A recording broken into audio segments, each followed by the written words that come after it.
माधव कुंज बिहारी जय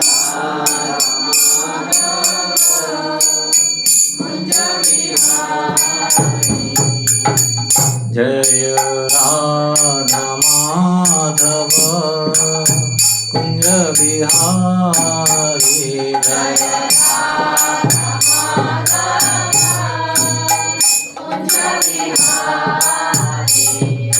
गोपी जना वल्लभ गिरिवरधारी जय गोपी जना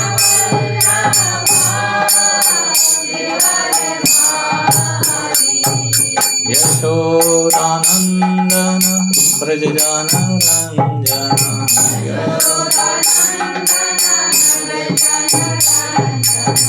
यमुना तीर वनचारी यमुना जय राधा माधव कुंज बिहारी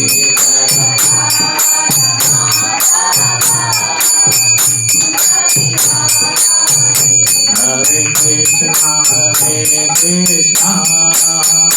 कृष्णा कृष्णा हरे हरे हरे राम राम राम हरे हरे हरे कृष्णा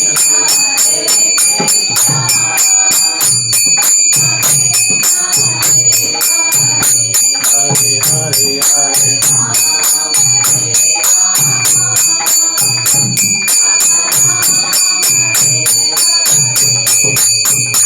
जय राधा पथ सखी गौर निताई सीताराम लक्ष्मण हनुमान जी जय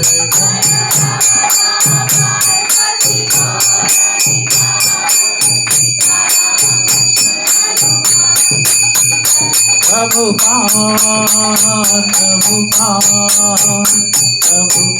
जय जय प्रभुपाद जय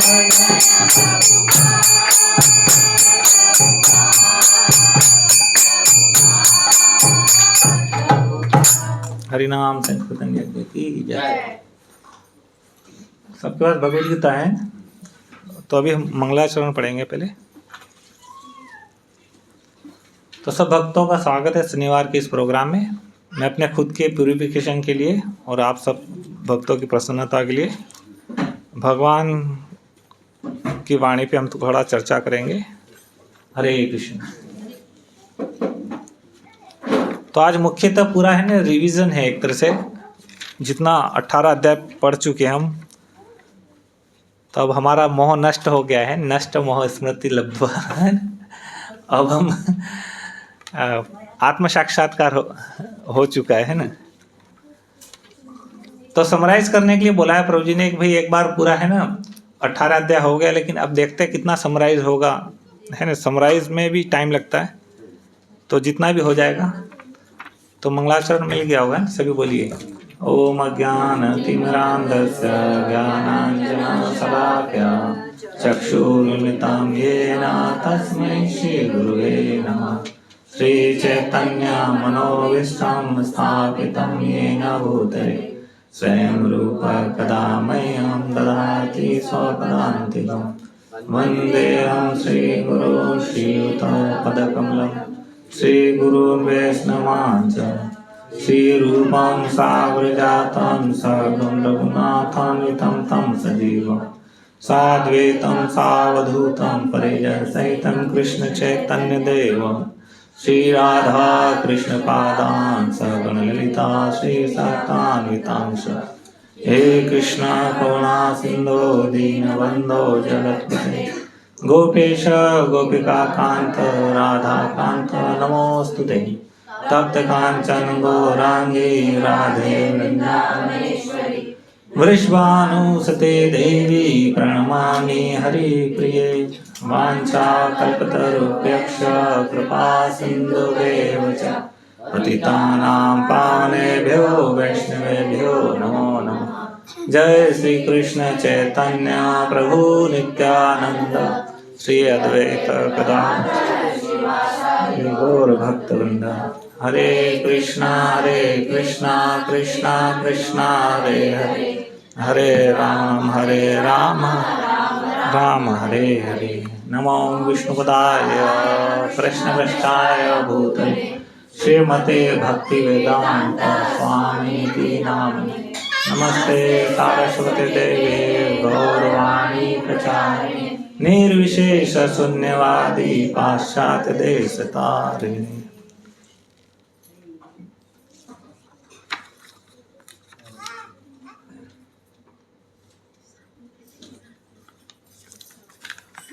हरे कृष्ण। तो 18 अध्याय हम पढ़ चुके हैं, तो इसको हम थोड़ा समरी वे में फिर से रिवीजन हो रहा है, ठीक है। तो भगवद गीता तो ऐसा है कि जितनी बार पढ़ेंगे इतनी बार उसका नया अनुभव होता है। आज मैं जैसा सुन रहा था तो इतने साल बाद मुझे ऐसी बात पता लगी जो मुझे पता ही नहीं थी। कहना मतलब इसमें ऐसा ही है, जितना हम साल दर साल, कहना मतलब आप मान लो आपको देवताओं का शरीर मिल गया तो वहाँ इसका मीनिंग और अलग से समझ में आएगा, है ना। और ऊपर के लोग ब्रह्मलोक में चले गए और फिर पढ़ने लगे तो और कुछ समझ में आएगा, और उसके ऊपर का समझ में आएगा, रियलाइजेशन होगा, है ना। तो भगवद गीता ऐसा बोरिंग सब्जेक्ट नहीं है कि आज पढ़ा और है ना, जैसे न्यूज़पेपर और आते हैं कि सुबह पढ़ा और शाम तक फेंक दिया, है ना। फिर बार बार एक न्यूज़ को थोड़ी देर देखोगे तो फिर शाम तक वो कोई पेपर देखता ही नहीं, फिर उसमें सब समोसा खाते उसी में फाड़ के, है ना। लेकिन यहाँ क्या है कि ये भगवान की वाणी है ना। तो भगवान के जो शब्द रहते हैं वो है ना, ये जीवित शब्द है, जीवित है ना। जैसे मृत नहीं है, इसको कोई सिर्फ पढ़ ले, जो भगवान ने बोला उसका सुन ले या उच्चारण कर ले, तो कोई मरने वाला हो वो भी उसको जीवन जीने की इच्छा जागृत हो जाती है। कि मतलब कोई मर रहा है, जो शरीर छोड़ना चाहता है या बहुत ही डेड हो चुका है, जिसका जीवन अगर वो पढ़ ले तो फिर से रिवाइव हो जाएगा, है ना। जैसे अर्जुन के केस में भी देखते हैं हम, है। तो ऐसे कई सारे एग्जाम्पल है। तो फर्स्ट जैसे हमने देखा था, ये फर्स्ट जो अध्याय है उसका नाम है कुरुक्षेत्र के युद्ध स्थल में सैन्य निरीक्षण। तो ये भगवद गीता जहाँ महाभारत का मध्य के मतलब भीष्म पर्व का पार्ट है ना, जैसा हम जानते हैं। तो सबसे पहले जहाँ से स्टार्ट होता है तो सबसे पहले कौन, धृतराष्ट्र पूछते हैं, धर्म क्षेत्र कुरुक्षेत्र संवेता युसो मामेका पांडवाश्रम किम कुरुत संजय, है ना। तो ये हम जैसे समझे कि वो जो भूमि है वो क्या है, धर्म का क्षेत्र है ना। तो धर्म का क्षेत्र है, तो यहाँ पे हमने समझा कि धृतराष्ट्र को डाउट है कि मेरे जो पुत्र हैं ये क्या है, अधर्म के पक्ष में अधर्म कर रहे हैं। तो वो उसकी जिज्ञासा है कि अधर्म तो किया है तो अब, लेकिन फिर भी उसको ये पता है कि मेरे पुत्र के साथ भीष्म द्रोण जैसे महान सैनिक हैं। तो एक तरह से है ना, जैसे मैच हो रहा हो दो बड़ी पार्टियों में और एक तरफ ज़्यादा हो लेकिन फिर भी डाउट हो, तो वो जिज्ञासा है ना। तो वो प्रभुपाद फिर बताते हैं कि क्यों उसको जिज्ञासा है, क्योंकि वहाँ भगवान स्वयं उस कुरुक्षेत्र में खड़े हैं। तो ये निश्चित है कि अब अधर्म का नाश होने वाला है, तो उसको थोड़ा डर भी है भगवान की उपस्थिति के कारण और क्षेत्र की उपस्थिति के कारण, है ना। फिर 2 से 11 श्लोक इस जो फर्स्ट अध्याय है इसमें दुर्योधन भी थोड़ा डरा हुआ है, जो व्यू रचना है वो देख के। तो इसलिए वो पहले प्रशंसा करता है ना, और द्रोणाचार्य और उनको कूटनीतिक बातें करता है कि देखो आपके जिस शिष्यों ने किस तरीके से है ना व्यू रचना की है। तो एक तरह से उनको भी हौसला दे रहा है कि ऐसा क्या मतलब आपको जीतना ऐसा ना हार जाओ, है ना। तो यहाँ 2 से 11 श्लोक में दुर्योधन अपने क्या मतलब जो भीष्म है ना और द्रोण है, इन सबको एक तरह से कूटनीतिक रूप से युद्ध के लिए तैयार करता है। और 12 से 19वें श्लोक में हमने पढ़ा कि सभी अपने अपने दिव्य शंख बजाते हैं, है ना। भगवान के शंख का क्या नाम है? पांचजन्य, है ना। तो इस श्लोक में आप पढ़ेंगे तो सबके अलग अलग शंखों के नाम हैं, सबने अपने अपने शंख बजाए। और 20 से 27 में, है ना, अर्जुन, है ना, भगवान को आदेश देते हैं कि सेना रूप्यो मध्य रथम स्थापय में अच्युत, हे अच्युत मेरा रथ दोनों सेनाओं के मध्य स्थापित करो।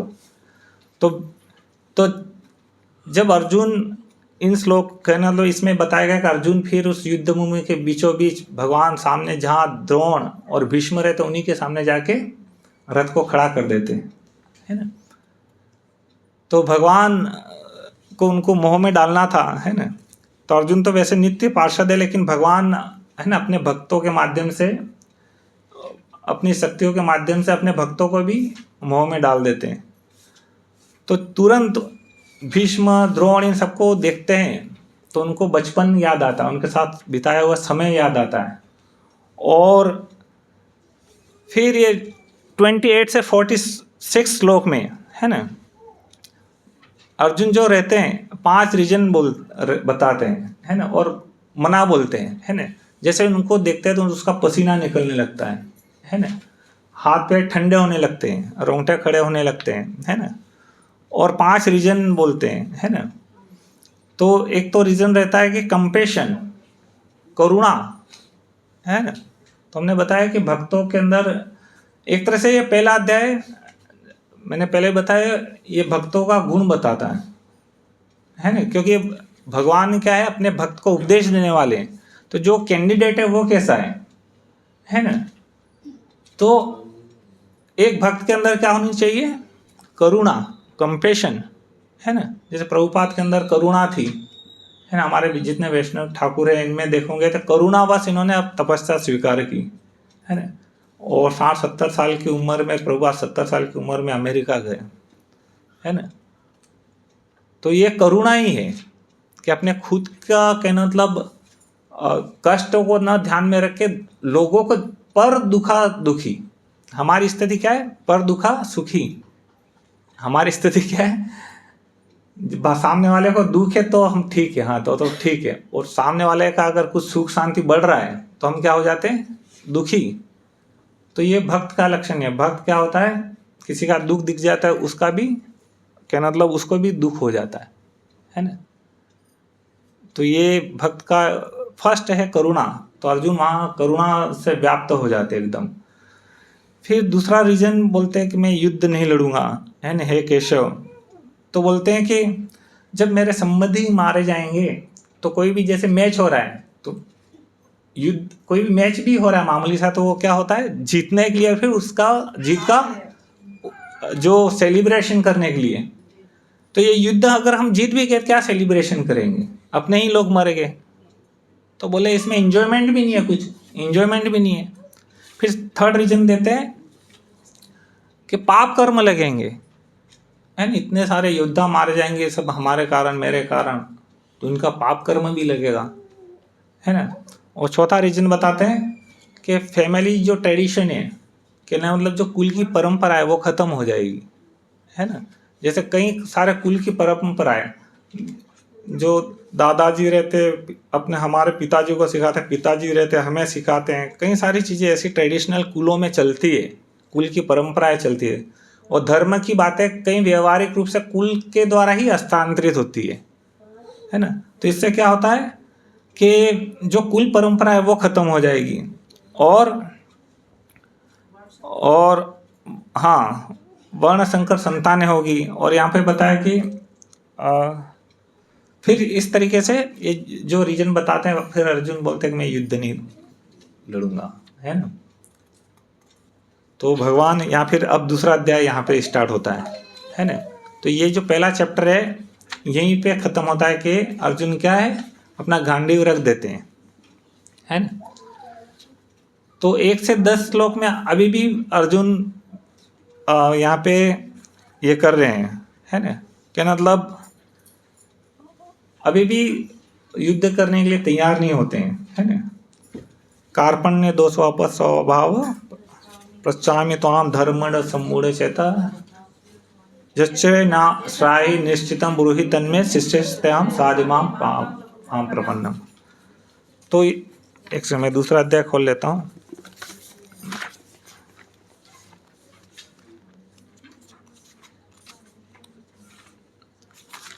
सॉरी। तो अर्जुन यहाँ पे क्या है, पहले तो भगवान डांटते हैं, है ना। अर्जुन मना बोल देता हम तथा कृपया आविष्टम अश्रुपूर्णे कुलेक्षण विषिदंतम इदम वाक्यम उवाच मधुसूदनम। तो इस तरीके से करुणा से व्याप्त शोक युक्त अश्रुपूरित नेत्रों वाले अर्जुन को देखकर मधुसूदन कृष्ण ने शब्द कहे। तो सबसे पहले क्या बताते हैं, भगवान क्या बोलते हैं। श्री भगवान उवाच कुतस्त्वा कश्मलम इदम विस्मेशम उपस्थितम अनार्यजुष्टम अस्वर्गम अकीर्तिम करम अर्जुन। क्या बोलते हैं, हे अर्जुन तुम्हारे मन में यह कल्मश आया कैसे। यह उस मनुष्य के लिए तनिक भी अनुकूल नहीं है जो जीवन के मूल्य को जानता हो। इससे उच्च लोक की नहीं अपितु अपयश की प्राप्ति होती है। तो भगवान यहाँ बताते अनार्य जुष्टम, अनार्य, है ना। तो प्रभुपाद तात्पर्य में बताते आर्य किसे बोलते हैं।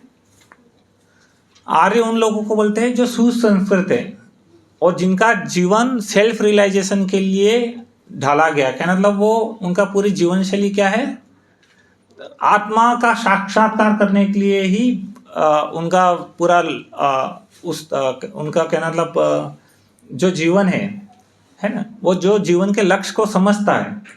तो पहले आर्य कहते थे, आर्य है ना, वैदिक सभ्यता हमारी जो है आर्य सभ्यता। आर्य मीन्स जो सुसंस्कृत लोग थे, उनका पूरा जो वैदिक सिस्टम था वो सेल्फ रियलाइजेशन के लिए था, है ना। तो उसमें क्षत्रिय ब्राह्मण वैश्य शूद्र, है ना, भगवान जैसे बताते हैं, है ना। तो ये और 4 वर्ण और 4 आश्रम, ब्राह्मण क्षत्रिय आश्रम क्या है, ब्रह्मचारी गृहस्थ वानप्रस्थ और सन्यास, ये 4 आश्रम है। और जो वर्ण है ब्राह्मण क्षत्रिय वैश्य शूद्र, ये सुसंस्कृत लोग हैं। बहुत ही वेल डिजाइन भगवान की सभ्यता है। कहने मतलब कि 4 आश्रमों में से रह के किस तरीके से व्यक्ति पहले ब्रह्मचारी लाइफ जीता है, फिर अगर उसको गृहस्थ में जाना है तो जा सकता है, नहीं तो सीधे वानप्रस्थ संन्यास में जाता है और इस तरीके से सेल्फ रियलाइजेशन करके भगवत धाम जाना, है ना। और ये तो हो गया वर्ण।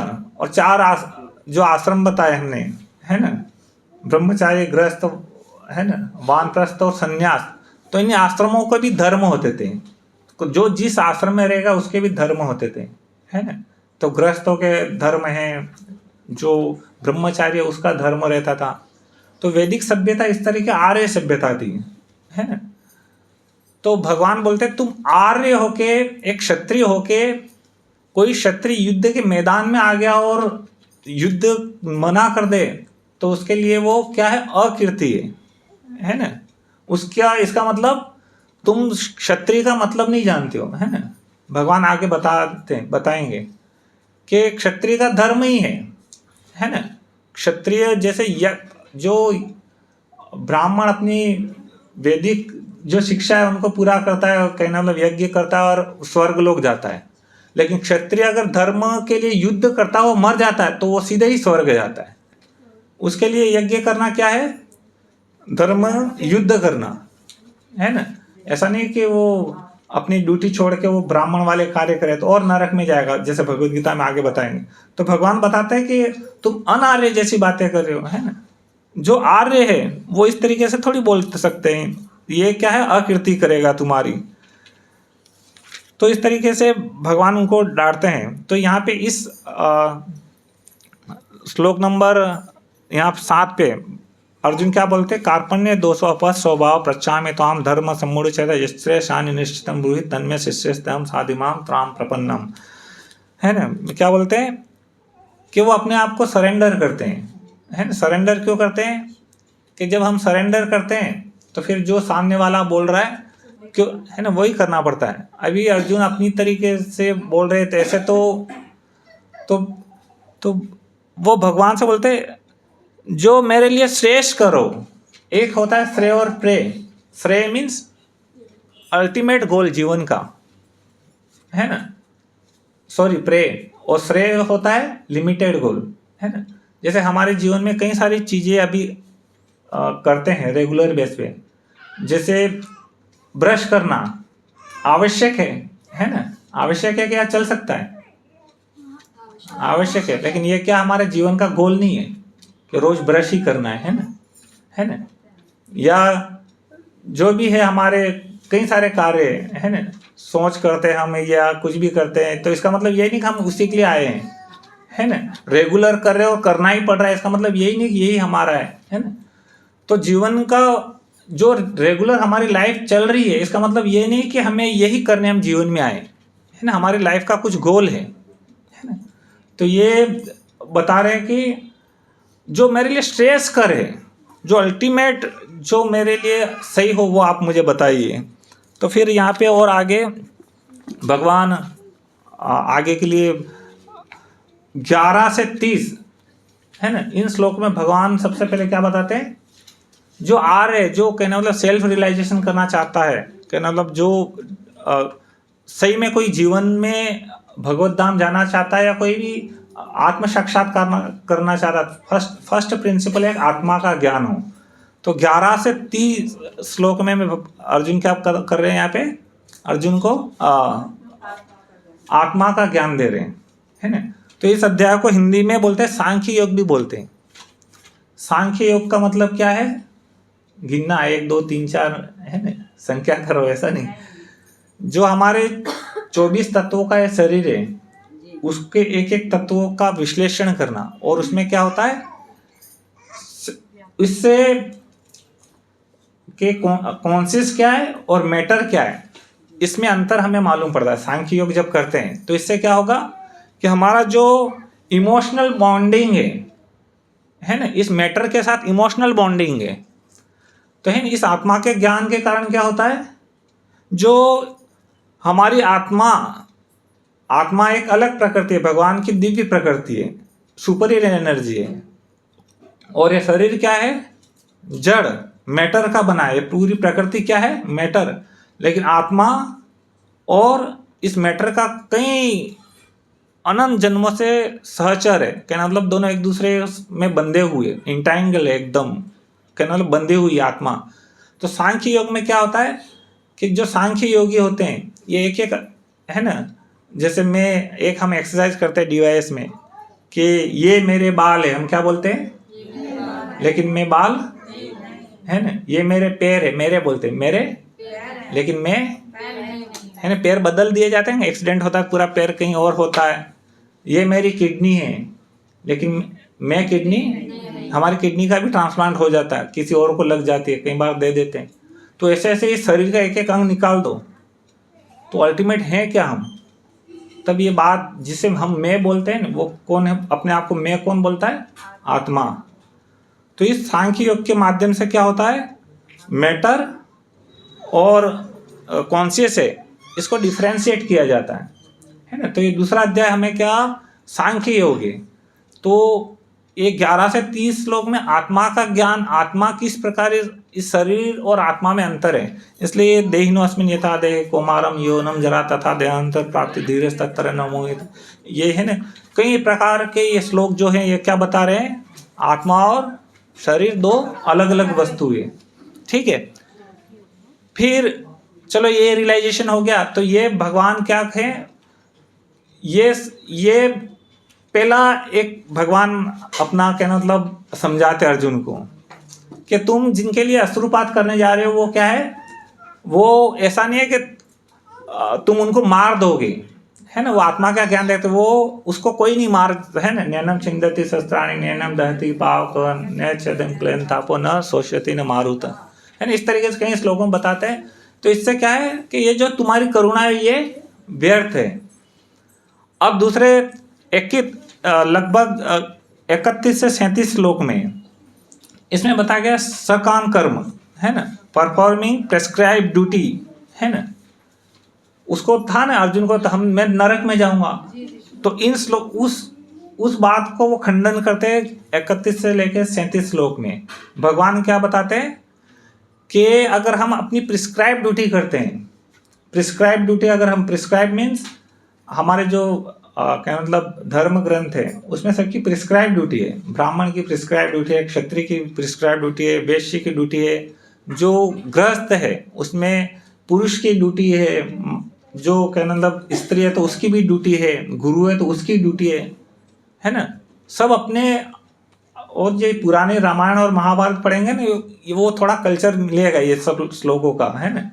क्या मतलब वो सीता मैया को, जैसे अनसुईया मैया जो है, सीता मैया को क्या मतलब एक अच्छी पतिव्रता स्त्री के क्या चीज़ें कहना मतलब उसको, है ना, तो उसको बताती है ना। इसी तरीके से ब्रह्मचारी के क्या रूल्स एंड रेगुलेशन, हर चीज़ का इस तरीके से प्रिस्क्राइब ड्यूटी है जो भगवान ने बनाए। तो भगवान बताते हैं कि तुम प्रिस्क्राइब ड्यूटी कर रहे हो क्षत्रिय का, तो तुम्हें नरक जाने का कोई भय नहीं है। तो इन जो ये श्लोक है 31 से 37 श्लोक तक भगवान क्या बता रहे हैं, अपना स्वधर्म का पालन करो। क्या बोलते हैं, स्वधर्म, है ना। वो बताते पर धर्म भयावह, ऐसा नहीं कि आजकल क्या है हर कोई दूसरे का काम कर रहा है जी। क्या मतलब जो शासक का काम नहीं कर सकता उसको भी आजकल क्या है, क्या मतलब कहना नहीं चाहिए, अब तो कलयुग है कि उसको आरक्षण बैठ के क्षत्रिय का काम कर दो, क्या मतलब एडमिनिस्ट्रेटिव वाला काम करा दो। तो इस तरीके से क्या है, ये भयावह होता है, इससे जो सिस्टम है वो डाउन हो जाता है ना। जैसे ब्राह्मण के पास दिमाग होता है तो अल्टीमेट उसके पास दिमाग है, अब उसको आप बोलोगे कि आरक्षण है अब तुम नहीं रह सकते, है ना। तो अमेरिका में ऐसा नहीं है, उसने क्या किया, जितने भी यहाँ के इंटेलिजेंट लोग थे सब बुला लिए, नासा में डाल दिए। अमेरिका आज सबसे ज़्यादा इतना पावरफुल इसलिए गए, जो बुद्धिमान लोग हैं उन लोगों को सबको वो कैप्चर कर लेता है, या सब लोग उसके वहाँ पे चले जाते हैं, है ना। उसके पास ब्राह्मणों की ताकत है, एक तरह से कलयुग की दृष्टि से देखा जाए, बुद्धिमान लोगों को हायर कर लेता है। हमारे यहाँ अभी क्या है कि जी दिमाग के मतलब नहीं है तो सब कुछ बराबर है, ये है वो है, संस्कृति को भूल गए। तो इससे क्या है, डिग्रेडेशन हो गया है। पहले भारत को सोने की चिड़िया इसलिए कहते थे, या सोने की चिड़िया इसलिए थी कि हमारी ये चार वर्ण और ये जो वर्णाश्रम व्यवस्था थी वो सिस्टम था, इसलिए ब्राह्मण के मतलब जो भगवान ने जो नियम दिए हैं उसी के अनुसार सब करते थे। तो यहाँ पे इस तरीके से मना किया जाता है, क्या मतलब भगवान उनको डांटते हैं कि अपने स्वधर्म का पालन करो तुम, है ना।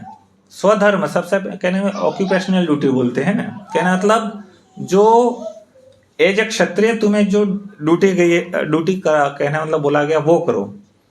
तो इससे क्या होगा, धीरे धीरे ये ड्यूटी करोगे तो फिर इसको बोलते हैं अगर प्रिस्क्राइब ड्यूटी करते हो तो एक होता है स्वधर्म, फिर भगवान बताते हैं ये करो, फिर सेकंड ऑप्शन फिर देते हैं निष्काम कर्म योग का, है ना, कि वर्क करो लेकिन डिटैच वे में, है ना। तो इससे क्या होगा, निष्काम कर्म, जैसे निष्काम कर्म हम करते रहेंगे निष्काम रूप से, मीन्स तुम इस युद्ध में हानि होगी लाभ होगा, है ना। भगवान बताते हैं लाभा लाभो जया जय, कौन सा श्लोक है उसमें बता रहे हैं कि है ना, हानि लाभ की चिंता के बिना अगर युद्ध करो, युद्ध के रिजल्ट के है ना आसक्त हुए बिना अगर तुम युद्ध करोगे तो क्या होगा, ऐसा निष्काम अगर कोई काम करता है ना, तो हमारे इसमें ये जो सिस्टम ऐसा है कि सबसे पहले पशु जीवन रहता है, पशु जीवन से ऊपर रहता है कर्मकांड वालों का जीवन, है ना।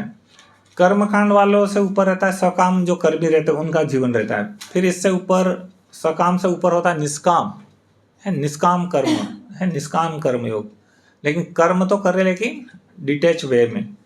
फिर निष्काम काम करते निष्काम रूप से कर्म करते करते करते अगर उस अवस्था को हम कहीं लंबे समय तक व्यतीत करते हैं, है ना, तब ज्ञान की उत्पत्ति होती है ना। तो ज्ञान तब होता है ज्ञान योग, है ना। ज्ञान योग से ऊपर बताया गया अष्टांग योग, है ना। फिर अष्टांग योग से ऊपर भक्ति योग। तो अर्जुन को बोलते हैं कि आप पहले तो प्रिस्क्राइब ड्यूटी करो, अगर ये नहीं कर सकते हो तो आप क्या करो, डिटेच वे में तुम अपने आप को, है ना, आत्माराम की स्थिति में आओ, है ना।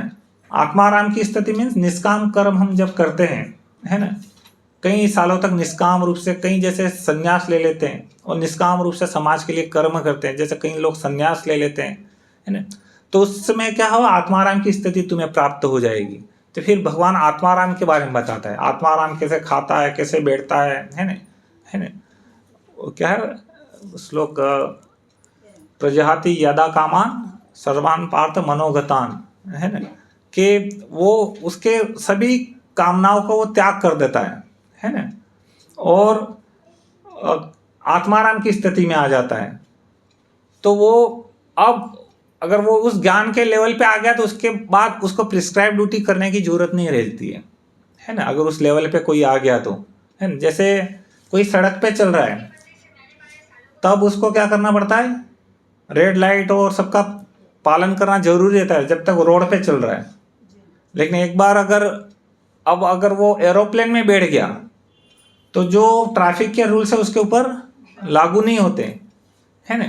ऐसे कोई भी जब क्या मतलब तुरंत इस दिव्य ज्ञान तक कोई नहीं जा सकता है, सेल्फ रियलाइजेशन की स्टेज पे नहीं जाता, तब तक उसको क्या करना पड़ेगा, जो सामाजिक रूप से जो रूल्स एंड रेगुलेशन भगवान ने दिए हैं उनका पालन करना पड़ता है। जैसे कई लोग बोलते हैं हमें ये क्या बोलते हैं, श्राद्ध करने चाहिए कि नहीं चाहिए भक्तों को। लेकिन पहले तो ये प्रश्न है कि आप हम क्या भक्ति के लेवल पे हैं, उस लेवल पे भक्ति की जाती है ना। जैसे भगवान कृष्ण ने भी श्राद्ध करवाया, उसने भी काम करा। कई बार भक्ति हम सोचते हैं कि हम तो भक्ति करें तो हमें जो वेद अनुष्ठान कर्म है वो नहीं करने चाहिए, लेकिन भगवान यहाँ पे बताते हैं कि सबसे पहले प्रिस्क्राइब ड्यूटी तो करनी है। आप प्रिस्क्राइब ड्यूटी करोगे और वेदों के अनुसार नियमों के, ये जो वेद क्या है भगवान इस 11 से 31 से 37 में बताते हैं कि वेद जो है, वेदों की आज्ञा स्वयं मैं ही हूँ और वेद कर्मों को जो कर रहा है वो ब्रह्म कर्म कहलाते हैं। वेदों में जो कर्म बताए ये क्या है, ब्रह्म कर्म है। क्या मतलब ये अपने आप में सेल्फ रियलाइजेशन की तरफ मोटिवेशन करते हैं। धीरे धीरे उन कर्मों को करोगे, है ऑटोमेटिक। अगर आप कुछ नहीं करोगे, आप शास्त्रों के आधार ये जो कर्म है, जैसे 3 संध्याएं करे, कई लोग यज्ञ करते हैं। पहले संध्या होती थी, सुबह की संध्या, शाम की संध्या, यज्ञ होते थे, है ना। ये कल्चर आप साउथ में जाओगे तो मिलेंगे। वहाँ लोगों का सेम जैसे भगवान बता रहे हो प्रिस्क्राइब ड्यूटी करते हैं कि मतलब अपने इतनी वो करना ही है, संध्याएं करनी है, इतना ये मंत्र करने हैं, इतना भगवान को इस तरीके से भोग लगाना है, ये जो भी है कर्म है।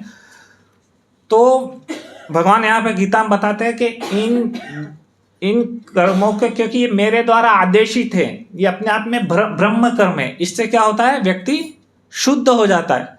और इन कर्मों को करते करते निष्काम, जब पहले तो सकाम, पहले तो बताया कर्म कांड, फिर आता है सकाम कर्म, कहना मतलब कई कामनाओं से यज्ञ करता है वो। फिर जब उसकी कामनाएं पूरी हो जाती है तब वो उस स्टेज पे आता है कि निष्काम रूप से करता है। फिर है न? उसकी कुछ कामनाएं नहीं रहती लेकिन फिर भी करता है, तब वो ज्ञान के लेवल पे आ जाता है वो, है ना। जब ज्ञान के लेवल पे आ जाता है, उसका आत्म साक्षात्कार हो जाता है, तब इतना कहना लो प्रोसेस होता है। तब वो ज्ञान के लेवल पे आत्म साक्षात्कार होता है। तब भगवान बताते हैं कि इस तरीके से जो एक ट्रांसेंडेंटलिस्ट है उसका क्या नेचर है। इस तरीके से एक दूसरा अध्याय खत्म हो जाता है ना।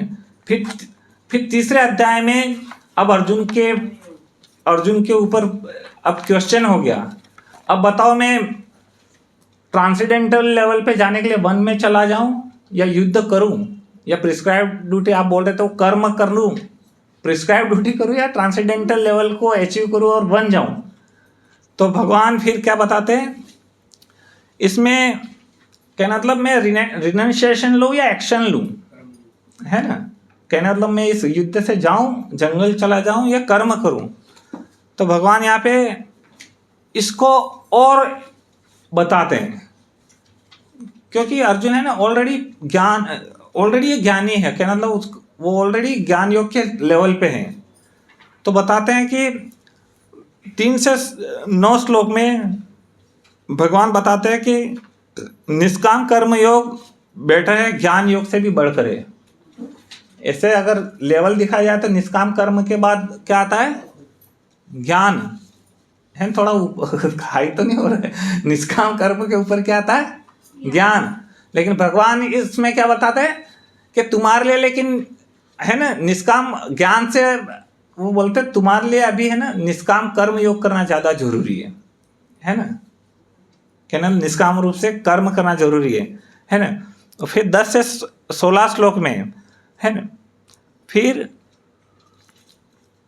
कर्म, जैसे हम कर्म करेंगे तो इस अध्याय में भगवान कहना तो बेसिकली ये बता रहे हैं कि जो आपके एक्शन है ना, कर्म है, तो कर्म से संन्यास नहीं लेना है ना। कि मीन्स जो कहना मतलब कर्मों को ही छोड़ना नहीं है, कर्म ऐसे करो कि कर्म के जो फल है उससे संन्यास रहे, उससे अनासक्त रहना है, ये भगवान बताते हैं, है ना। इसे बोलते निष्काम रूप से कर्म करना, तो ये तुम्हारे लिए बेटर है। तो भगवान इस दूसरे अध्याय में, तीसरे अध्याय में अर्जुन को ये बताते हैं कि तुम भले, फिर यहाँ एक राजा का एग्जाम्पल बताते हैं, किसने प्रिस्क्राइब ड्यूटी करके अचीवमेंट परफेक्शन लिया था। इस तीसरे अध्याय में कुछ एग्जाम्पल बताते हैं कि उन्होंने, कहना मतलब आत्मज्ञानी हो हैं, आत्म साक्षात्कारी है, लेकिन फिर भी प्रिस्क्राइब ड्यूटी करते हैं। किसका नाम बताया था? जनक महाराज। कि वो उनका लेवल क्या है, वन में जाके आराम से बैठे हैं, फिर भी वो वहां क्या कर रहे हैं? राज कर रहे हैं। क्या कर रहे हैं? ये गीता को देखो भगवान कितना अच्छे से बता रहे हैं। जनक महाराज की स्थिति है कि वो आराम से एक जगह मेडिटेशन करें, तो अर्जुन को बताते हैं तुम्हें यद यद आचरित श्रेष्ठ देवतरो जना स यद प्रमाण कुरुते लोकस तदनु वर्तते। कि महान व्यक्ति, अगर तुम्हें सेल्फ रियलाइजेशन हो चुका है, फिर भी तुम्हें समाज में एग्जाम्पल सेट करने के लिए तुम्हें प्रिस्क्राइब ड्यूटियाँ करनी है। क्या मतलब तुम्हारे जो कर्तव्य तुम्हारे लिए निर्धारित किए गए, उन कर्तव्यों को विदाउट आसक्त उन कर्तव्यों को पूरा करना है ना। तो ये हम सोचे ये राजा महाराजों की बात हमारे ऊपर कहाँ आती है ना। ये गीता हमसे क्या अटैचमेंट है, ये हम सब पे लागू होती है।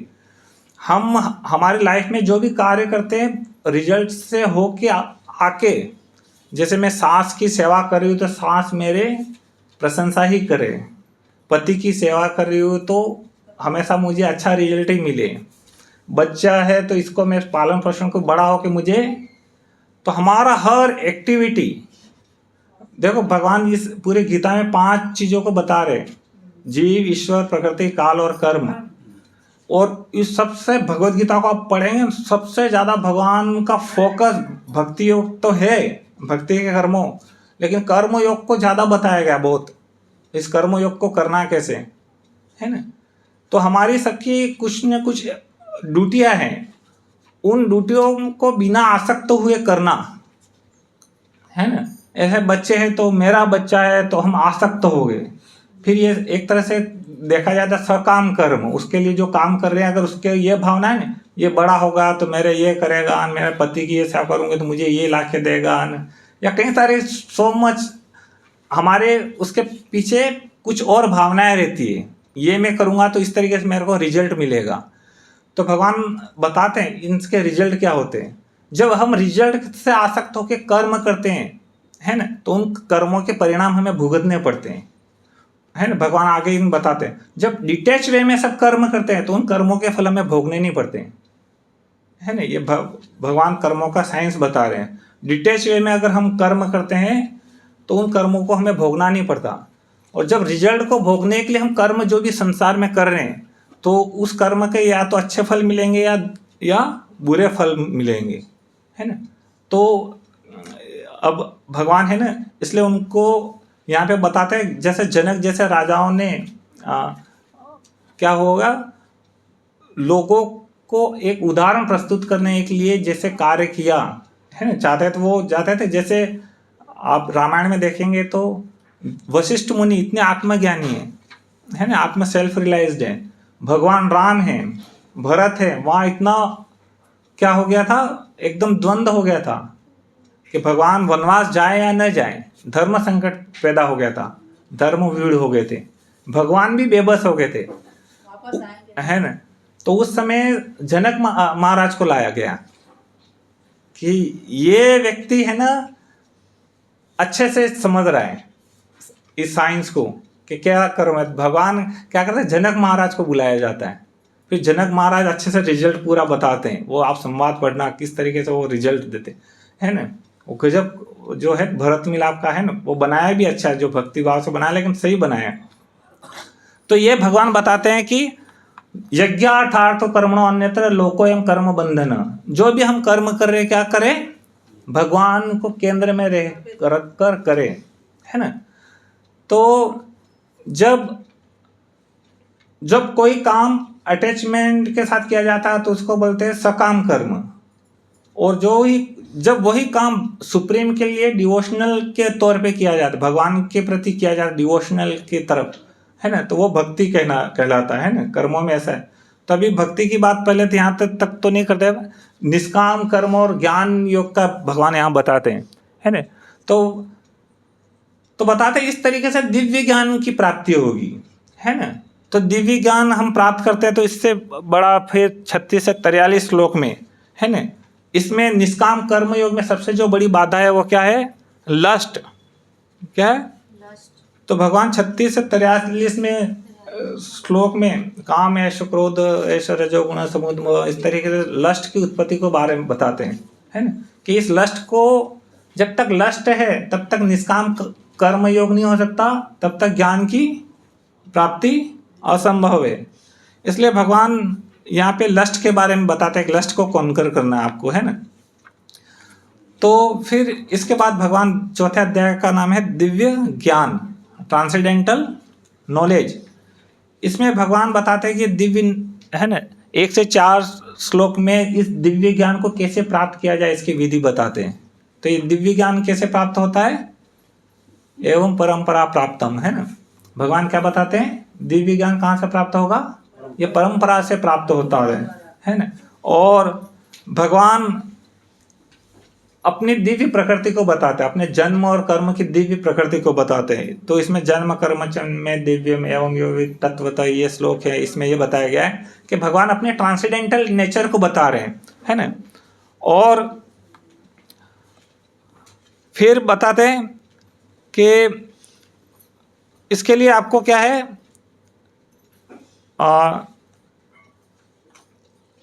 11 से 15 Krishna the creator and culmination of all paths. तो भगवान, है ना, अन्य जो देवी देवताओं की स्थिति है ये भी बताते हैं ना। जो अन्य देवी देवताओं के भक्त हैं, देवी देवताओं की स्थिति में का भी भगवान इसमें वर्णन करते हैं, है ना। जो अन्य देवी देवताओं के उपासक है, एक तरह से वो क्या कर रहे हैं, मेरी ही उपासना कर रहे हैं, लेकिन वो क्या कर रहे हैं, अविधि पूर्वक, है ना। कि जो भी हम भगवान को ऑफरिंग, कई लोग देवी देवताओं की भक्ति में लगे रहते हैं, तो भगवान बताते हैं ये सब वो देवी देवता भी कुछ रिजल्ट आपको देते हैं। तो जब तक क्या है, मैं ही सैंक्शन करता हूँ। आपको लगता है कि दुर्गा जी ने ये दिया, पार्वती जी ने ये दिया, शिव जी ने ये दिया, लेकिन वो कुछ नहीं देते। वो अल्टीमेट उसके सोर्स कौन है, भगवान ही। उन कहना मतलब उन उपकारों को वो भगवान को ऑफर कर देते, वो वापस क्या मतलब हमें लगता है कि उस देवी देवता ने दिया, लेकिन ये ऐसा नहीं है, ठीक है। इस तरीके से ये ज्ञान योग है, ये यहाँ पे ख़त्म होता है ना, दिव्य ज्ञान। इसमें और भी कई सारी बातें, लेकिन हम अभी इतना पूरा नहीं बोलेंगे, एक एक को नहीं पढ़ेंगे। तो फिर अर्जुन फिर भी कर्म yoga, action in Krishna consciousness, इस 5वें अध्याय का नाम है एक्शन इन कृष्णा कॉन्शियसनेस, है ना। हिंदी में क्या बताया गया, हाँ। तो यहाँ फिर अर्जुन का फिर वही प्रश्न, फिर क्या मतलब वो दिव्य ज्ञान की जब चर्चा करते हैं तो अर्जुन फिर से प्रश्न पूछते हैं कि मेरे लिए क्या बेटर है कि रिनाउंसिएशन लेना या कर्म, कहना तो प्रिस्क्राइब ड्यूटी करते हुए कहना मतलब युद्ध लड़ना, ये पूछते हैं, है ना। संन्यास लूं या कहना मतलब ज्ञान के पथ पे चलूं। तो भगवान यहाँ पे बताते हैं कि karma yoga is equal to but easier than sannyas, है ना। तो कर्म जो योग है है ना। भगवान के मतलब इसको फिर से बताते हैं कि तुम्हारे लिए कर्म योग करना ज़्यादा जरूरी है। तो इस तरह ये कर्म योग में है। फिर यहाँ पे थोड़ा सा भक्ति का बताते हैं कि क्या मतलब जो भी आप यद करोसी यद स्नान यद जोशी ददासी यद तपस्या कौन है तत्कुरुषु मद अर्पणम, कि जो भी तुम कुछ भी एक्शन कर रहे हो अपने रोज कार्यकलाप में, जो भी आप कर रहे हो वो क्या करो, मेरे भावना भावित होकर कर्म करो। तो इन्हीं इस अध्याय में भगवान थोड़ा सा भक्ति का क्लिम्स देते हैं, है ना, कि ये जो भी कर्म है भगवान को अर्पित करते हुए करें। ठीक है। फिर अष्टांग योग के बाद यहाँ पे भगवान 6 में ध्यान योग के बारे में चर्चा करते हैं, है ना, है ना। तो यहाँ पे ध्यान योग के बारे में चर्चा करते हैं। ध्यान योग में क्या होता है, सबसे पहले ध्यान योग इस पूरे अध्याय में माइंड के ऊपर ज्यादा फोकस किया गया है ना। तो अष्टांग योग में क्या, यम नियम आसन प्राणायाम धारणा ध्यान समाधि, है ना। तो इसमें क्या है, यम नियम रूल्स एंड रेगुलेशन। जैसे कहीं ये अभी आप जाएंगे हरिद्वार में तो ये नागा साधु और ये सब करते हैं, है ना। तो वो बहुत ही कठिन है। वो एक का सुंडाता बदले हम मन को मार देते हैं, मन को खत्म कर देते हैं। वो इसने पूछा सर्दी जुकाम कैसे, क्योंकि जैसे भगवान यहाँ पे बताते हैं बंधुरात्मनस्त ये नात्म जीता अनात्म शत्रुतेव वर्तयत आत्मा शत्रुवत। अगर आपने मन को जीत लिया, है ना, हाँ मन को जीत लिया, मन ही आपका सबसे अच्छा मित्र है। और अगर आप नहीं करने पाए तो हमें इससे बड़ा शत्रु कुछ नहीं है। तो उनकी साधना इसके एक्चुअली हम देखा जाए तो हम जितना भी डिस्ट्रेस हैप्पीनेस जो भी फील कर रहे हैं सब माइंड के ऊपर है। तो भगवान अष्टांग योग के बारे में बता रहे हैं, ये योग क्या है ना। तो इसमें यम नियम आसन प्राणायाम प्रत्याहार, प्रत्याहार में क्या होता है, जो भी सेंस ऑब्जेक्ट है उनसे अपने माइंड को निकाल लेना, खींच लेना।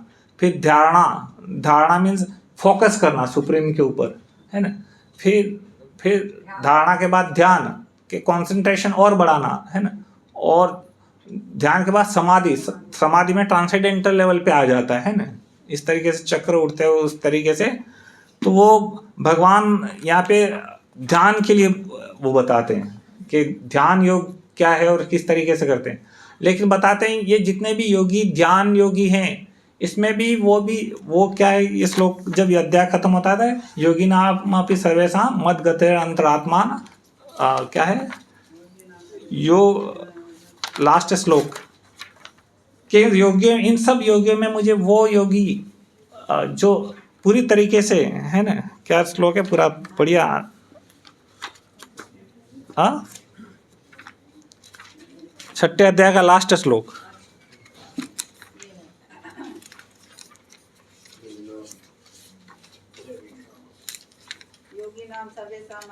हाँ युक्त तमो मत। तो भगवान सब योगियों में बताते, समस्त योगियों में जो योगी अत्यंत श्रद्धापूर्वक मेरे परायण हैं, क्या है वो अंतःकरण में मेरे विषय में ही सोचता है और मेरी दिव्य प्रेमा भक्ति में, किसमें प्रेमा भक्ति में लगता है, वह योग में मुझे अंतरंग रूप से युक्त रहता है ना।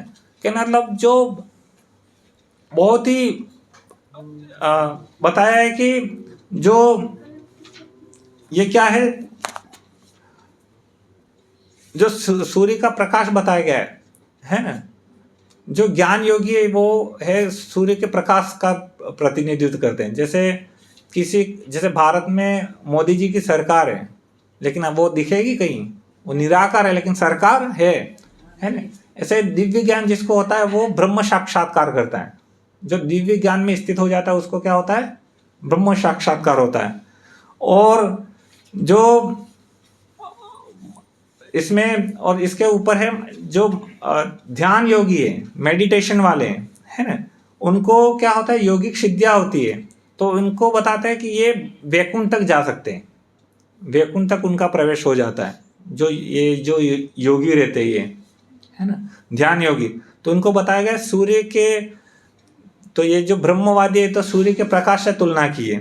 और सूर्य में जो प्रवेश होता है ये ध्यान योगियों का प्रवेश है। एक तरह से वैकुंठ में प्रवेश जो होता है ये योगियों के लिए होता है। जो भक्ति योग बताया गया ये क्या है, भगवान के घर में प्रवेश करना, है, जैसे सूर्य के गोले के अंदर प्रवेश कर जाना, ये भक्ति योग बताया गया है। तो वैकुंठ तक तो ये जो ध्यानी रहते हैं इस तरीके से अष्टांग योग का पालन करते वो जा सकते हैं, है ना। जो लेकिन वो योगी इस योग सिद्धि में क्या होता है, कई सारी सिद्धियां मिलती है, कई योगियों का वहीं पतन हो जाता है। जब पावर मिलता है ना, वो अपने आप को ही क्या मानने लगता है, हम भगवान हो गए हैं। राधानाथ महाराज की उस बुक्स में है कि कई योगी मिले, उसमें से एक योगी उनको मिला था, उन्होंने बोला देखो हम इतने सालों तक तपस्या करके प्रकृति के नियमों पे कंट्रोल कर लेते हैं, एक जीवात्मा इस प्रकृति को चला लेते हैं। योगी में आपने एक अणिमा लगिमा कई सारी सिद्धियां है ना, ऐसी सिद्धि आ जाती है। तो बोलो भगवान जो योगेश्वर है, कौन है, यत्र योगेश्वर कृष्ण, उनके लिए ये पूरे पूरे पृथ्वी उड़ा देना, सूरज को घुमाना है, यद आदित्य गदम तेजो जगत वास, उनके पास क्या अचिंत्य शक्ति होगी।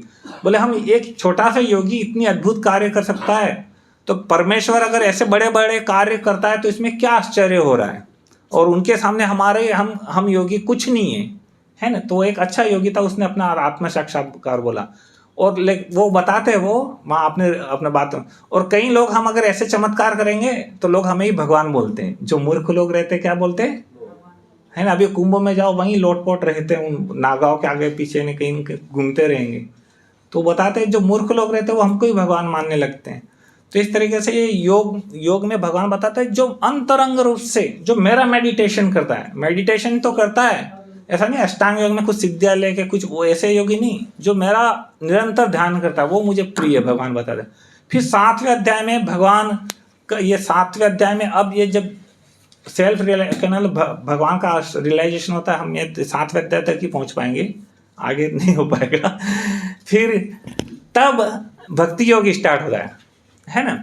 तो 7वें और 8वें को है ना, ये जो है भगवान का एक तरह से भगवान के बारे में, भगवान का जो है ज्ञान है उसके बारे में, भगवान की शक्तियों के बारे में, और मैटर और स्पिरिट का डिफरेंशिएशन है ना। तो बता दें कि 1 से 6 जो अध्याय है ये गुह्य ज्ञान है। गुह्य ज्ञान क्या है कि आत्मा और शरीर अलग वस्तु है। इन सब कर्मों योग को करने से, कर्मकांड करने से व्यक्ति किस लेवल पे आता है कि उसको रियलाइजेशन होता है कि आत्मा अलग चीज है और मैटर अलग चीज है ना। तो दिव्य ज्ञान तक आता है। जब दिव्य ज्ञान में आ जाता है 7 से 8 में भगवान का जो कहना मतलब ये ज्ञान बताया गया 7 से 8 में, ये 7 से 8 इसमें क्या है, भगवान अपनी मटेरियल एनर्जी और स्पिरिचुअल एनर्जी इसका ज्ञान देते हैं। और सबसे 9वां अध्याय जब आएगा तब वो क्या है, विज्ञान। जो 9वां अध्याय है भगवान की क्या मतलब सिर्फ भक्ति के बारे में बताया गया है ना। और 9वें अध्याय में भी जो अल्टीमेट है ना, एक है जो 9वें अध्याय का है, मन मना भव मद्भक्तो मध्याजिन माम नमस्कुरु मामेव युक्तेव मत पारायण, है ना। तो इसमें जो ये कहना मतलब भक्ति में कहना मतलब ये है कि जो अल्टीमेट भगवान गीता का सार ये बता रहे हैं कि मेरे भक्त बनो, मेरी पूजा करो, है ना, अपना मन मुझ में लगाओ। और साथ इस 9वें अध्याय में भगवान आप पढ़ेंगे तो पूरा कहना मतलब यही बताया गया कि किस तरीके से ज़्यादा ज़्यादा हम भगवान में, भक्ति में भगवान की उनके रेसिप्रोकेशन बताए, मेरे भक्त कैसे होते हैं और भगवान कैसे करुणा है ना। अपि चेत सुदुराचारो भजते माम अनन्य भाग, है ना, कि मेरा भक्त चाहे कितना भी दुराचारी है, जैसे देवी देवताओं के अगर भक्त बन जाओ, अगर आपने उनकी सही भक्ति नहीं की और आपका पतन हो गया तो देवी देवता देखेंगे भी नहीं, है ना। लेकिन भगवान बताते हैं कि मेरे भक्त का कभी नाश नहीं होता है। क्षिप्रम भवति धर्मात्मा शश्वत शांति निगच्छति कौन्तेय प्रतिजाने न मे भक्त प्रणश्यति। तो इसमें भगवान इन अध्यायों में 7 से लेके 10 जो अध्याय 12 अध्याय है, ये भक्ति योग के अध्याय है। इसमें भगवान अपनी सब योगों में भक्ति जो हम करते हैं, है ना, श्रवणम कीर्तनम विष्णु स्मरणम जो भी हम कर रहे हैं, इसको भगवान बताते हैं ये किस तरीके से टॉप मोस्ट है। और भगवान अपनी एनर्जियों के बारे में बताते हैं। 7वें 8वें अध्याय में भगवान अपनी एनर्जियों का वर्णन करते हैं। और 9वें अध्याय में पूरी तरीके से उनकी डिवोशनल सर्विस के बारे में बताते हैं कि भक्ति कितनी पावरफुल है ना। तो इस तरीके हम यहीं पे विराम देते हैं, 7 अध्याय तक ही है। फिर 12वें अध्याय के बाद ज्ञान योग होता है और 18वें अध्याय में फिर से पूरा भगवद गीता समराइज होता है। लेकिन ये है कि हम ये 7वें अध्याय के बाद आप थोड़ा और श्लोकों को पढ़ेंगे तो बहुत ही 7 से लेके ये 10 अध्याय तक आप बीच के ये जो श्लोक है ना, बहुत ही भगवद गीता के खास है ना। मच्चिता मद्गत प्राणा बोधयंत परस्परं कथयन्तश्च माम नित्यं तुष्यन्ति च रमन्ति च।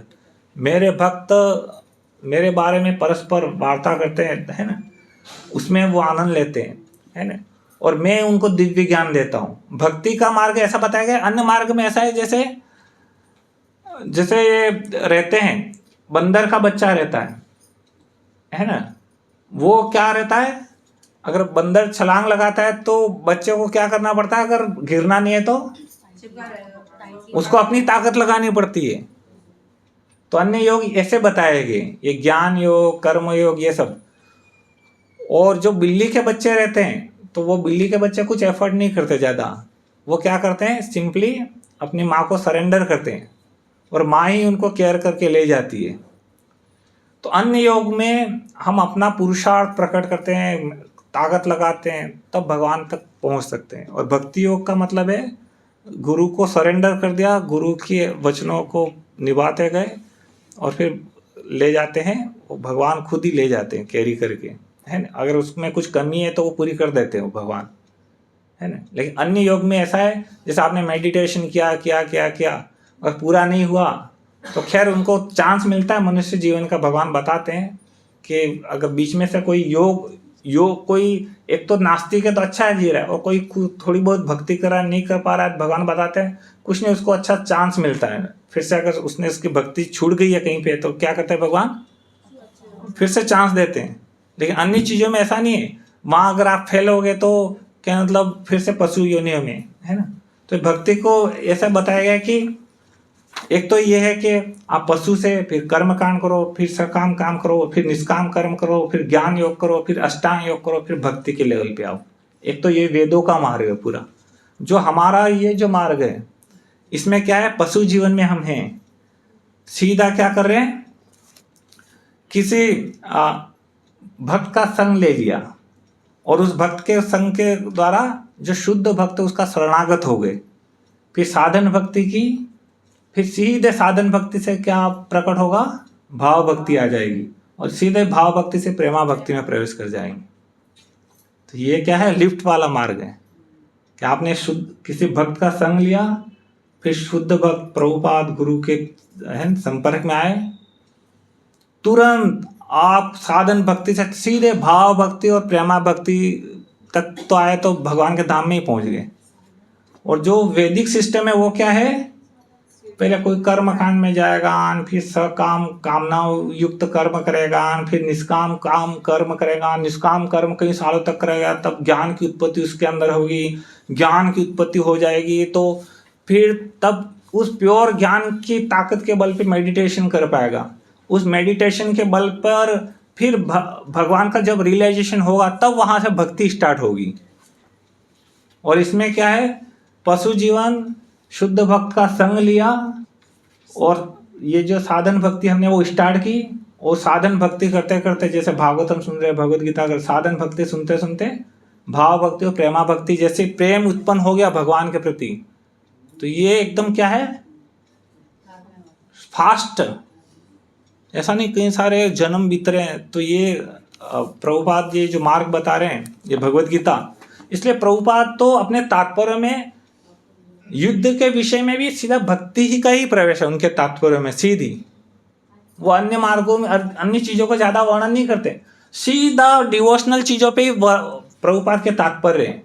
अब जो कई लोग ऐसे भगवद गीता के बड़े क्या मतलब लोग, कई सारे स्कॉलर है, वो बोलते हैं ये भगवद गीता, कुछ लोग है ना, सब नहीं, ये तो है ना हर चीज़ में अलग ही तात्पर्य निकल रहा है क्योंकि उनको भक्ति समझ में ही नहीं आती। भक्ति का है बोले आप इतना टाइम नहीं है आपके पास, वो सतयुग नहीं है कि आप कर्म कांड करोगे, लाखों साल आयु है तो आप कर्म कांड कर लोगे, फिर निष्काम कार्य में पे पहुंचोगे, फिर वानप्रस्थ लोगे, ज्ञान की उत्पत्ति होगी, फिर वहाँ संन्यास लोगे, फिर कहीं प्रेमा भाव उत्पन्न होगा, फिर आप कहीं हिमालय में जाके शरीर छोड़ोगे। वह कलयुग में आयु इतनी नहीं है, कल क्या हो जाए ये पता नहीं। शुद्ध जैसे ही शुद्ध भक्त मिल रहे उसको संपर्क लिया, उसकी वाणी सुनी, भगवान के प्रति प्रेम उत्पन्न किया, भाव उत्पन्न किया, प्रेम का कहना प्राकट्य हुआ और वो हो गया तो सीधे भगवान के धाम, है ना। तो ये प्रभुपाद का ये अल्टीमेट कहना मतलब हर श्लोक में यही भगवान प्रभुपाद तो सीधे पहले अध्याय से ही पहले सही कर्मयोग के अध्याय, लेकिन प्रभुपाद वहीं से भक्ति की बातें करते हैं, उनके भक्ति के भाव से ही सब चीजें समझा रहे हैं वहाँ पे। ठीक है, हम यहीं पे विराम देते हैं। श्री प्रभुपाद की। और किसी का कुछ जिज्ञासा हो, कमेंट्स हो तो आप पूछ सकते हैं। प्रश्न है। हाँ, ये जो लोग योगी होते हैं, अष्टांग होते हैं, मतलब इन लोगों को भगवान का धाम मिल जाता है, इनको दोबारा जन्म लेना पड़ता है? जो भगवान क्या बोला, योगिना अपि सगल मत गतर अंतरात्मना, जो ऐसे योगी है जो वो मेडिटेशन भगवान का मेडिटेशन कर रहे हैं, उनका भगवान का धाम मिलता है, तो वो वैकुंठ में प्रवेश कर सकते हैं। और जो प्रभु जी नॉर्मली लोग कहते हैं कि मतलब जो अपनी आवाज बोलते नहीं है कुछ टाइम तक, वो लोग भी मतलब वो एक्चुअली वो ये जो हठ योग कहलाते हैं, हठ योग में मन को मारते हैं ये लोग। मन को जैसे मन को मारने का उद्देश्य रहता है, जैसे इस सर्दी में फील कर रहा हूँ, इसको फील कौन करवा रहा है? माइंड। किसने कुछ अपशब्द बोल दिया, कौन फील करा रहा है? आत्मा को तो इससे मतलब है ही नहीं, है ना। आत्मा को सुख दुख में लेना देना नहीं, तो मन वो क्या करते हैं, इन हठ योग के माध्यम से मन को मार देते हैं, है ना। मन मर गया तो आपको कहना लो ये जो भौतिक संताप है ये आपको हाँ डिस्टर्ब नहीं कर सकते। फिर वो बर्फ में बैठ जाए तो भी कुछ नहीं। तो इनको क्या बोलते हैं, फिर इनको दोबारा बर्थ लेना होता है कि डायरेक्ट ये भी वही? भगवान बताते हैं कि जो असफल योगी है, पूरी तरीके से नहीं है, है ना, तो उनको जैसे भगवान गीता में बताते हैं कि प्राप्य पुण्य कृतान लोकान उषित्वा शाश्वती समाता श्रीमताम क्या है, श्रीमताम गेह योग भ्रष्ट अभिजायते, कि वो ऐसे असफल योगी फिर से एक अच्छी जहाँ स्पिरिचुअल रूप से अच्छी फैमिली होगी इसमें जन्म लेंगे, ब्राह्मण